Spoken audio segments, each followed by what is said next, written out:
अस्सलाम वालेकुम व्यूअर्स। आज मैं बनाने जा रही हूँ बेसन और सूजी का हलवा। ये बेसन है, ये सूजी। अभी मैं बताऊँगी मैं कितनी क्वांटिटी में यूज़ कर रही हूँ। सबसे पहले हम इसका शीरा तैयार करेंगे। उसके लिए मैंने 1 cup sugar, 1 cup water, 5-6 green cardamom. ज़रा मोटा मोटा सा कूट लिया है। इसका पहले मैं शीरा तैयार करूँगी। ये मैंने 1 कप पानी, 1 कप चीनी डाल के और बस इसका शीरा तैयार करना है। शीरा कोई 1 तार का 2 तार का शीरा नहीं बनेगा, बल्कि बस जब सारी शुगर जो है वो मेल्ट हो जाए तो हम इसका चूल्हा बंद कर देंगे। ये शीरा तैयार हो रहा है। इसी जब ये पकने लगेगा तो मैं इसमें ये छोटी इलायची डाल दूँगी।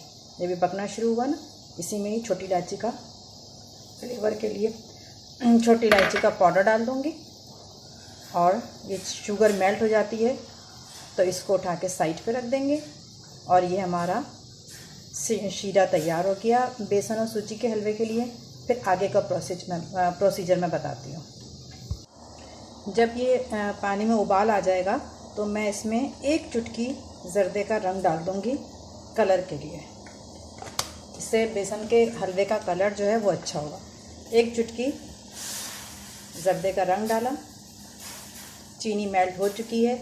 ये हमारा बेसन के हलवे में डलने के लिए शीरा रेडी हो गया। बस अब हम इसको उठा के साइड पे रख देंगे और हम अब बेसन वगैरह के लिए बताते हैं। अब मैंने एक पैन चढ़ाया चूल्हे पे। इसमें मैं 1/2 cup ghee, अच्छे तरीके से साफ़ करके सारा घी डालना है। इसको मैं हाथ से पोंछ के पूरे घी साफ़ कर लूँगी। प्याले में जितना घी था सब हम इसमें डाल देंगे।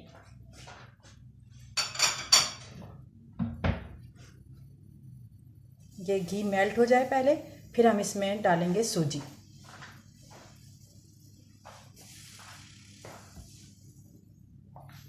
इसको बहुत ज़्यादा तेज़ आंच पे नहीं करना है, मीडियम आंच पे इसको घी को और सूजी को और बेसन को सबको जब हम भूनेंगे तो ये मीडियम आंच रखनी है। तेज़ आंच पे बेसन जल जाएगा और उसके अंदर फिर जलने की स्मेल आ जाएगी, फिर वो ख़त्म नहीं होती है। तो लिहाजा हम मीडियम आंच पे इसको पहले पूरा प्रोसीजर जो है इसका बेसन भूनने का वो हम मीडियम आंच पे रखेंगे। ये घी मेल्ट हो गया है। अब मैं इसमें 1/2 cup soji,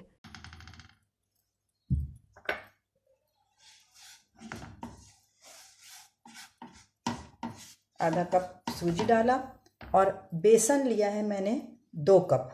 ये जो मेजरमेंट वाला कप होते हैं उससे लिया है 2 कप बेसन। अब इन सारी चीज़ों को मैं बहुत अच्छे तरीके से मीडियम आंच पे इसको भूनूंगी। जब इसमें से भीनी भीनी खुशबू आने लगेगी, थोड़ा सा बेसन का कलर भी चेंज होने लगेगा और इसको मुसलसल चलाते रहना है। ये ना हो कि बेसन जल जाए। जब ये भून जाता है, अभी तो मैं इसको भूनूंगी, जब भून जाता है तो फिर मैं आपको दिखाती हूँ। ये बेसन और सूजी को हम भून रहे हैं तो देखें ये अब ये पतला होना शुरू हो गया, सॉफ्ट हो गया ना। जिस तरह पहले भून रहे थे तो सॉलिड सॉलिड सा था, अब ये जो है पतला होना शुरू हो गया। इस वक्त जब ये इस तरह पतला होना शुरू हो जाए, इस वक्त में दूध की बलाई जो जमी हुई होती है उसमें से मैंने तकरीबन ये पूरा होल था काट के आधा, यानी कि 6-7 टेबल स्पून होगी ये दूध की बलाई, ये ले लिया। इसी को इसके साथ ये खुद ही मेल्ट होके इसके साथ भुन जाएगी। इसकी गर्माहट से ये मेल्ट हो जाएगी। फ्रीज़र में रखी हुई थी बलाई, ये मैंने लिया है। ये इसके साथ बलाई के साथ भी बेसन को भूनेंगे। जब अच्छे तरीके से भुन जाएगा फिर हम इसमें शुगर सिरप डालेंगे। ये देखें, ये मैंने इस डिश में इसको निकाल दिया हलवे को। बहुत अच्छा टेक्सचर है, घी भी बिल्कुल मुनासिब है, बहुत ज़्यादा भी नहीं। अब मैं इसकी गार्निशिंग करूँगी। ड्राई फ्रूट्स हैं, बादाम, पिस्ता, किशमिश, खोपरा, वो जितना आपके पास है उन सब से इसको गार्निश कर दें। वो आप गार्निश करते वक्त तो आपकी मर्ज़ी है आपको किससे करना है। जितना आपके पास जो जो चीज़ें हैं अवेलेबल उससे इसको गार्निश कर दें।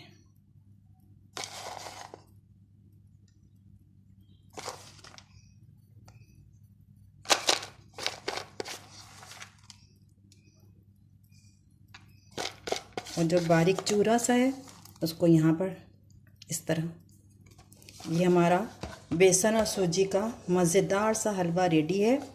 मेरी रेसिपी से आप ये हलवा बनाइएगा और ज़्यादा देर भी नहीं लगती, बस आधे घंटे के अंदर, आधे घंटे से भी कम, 20-25 मिनट के अंदर ये हलवा भी तैयार हो जाता है और बहुत टेस्टी होता है। इस रेसिपी से आप बेसन और सूजी का हलवा बनाइएगा और टेस्ट करिएगा और कमेंट से मुझे बताइएगा कि आपको ये हलवे की रेसिपी कैसे लगी और इन्जॉय करिएगा।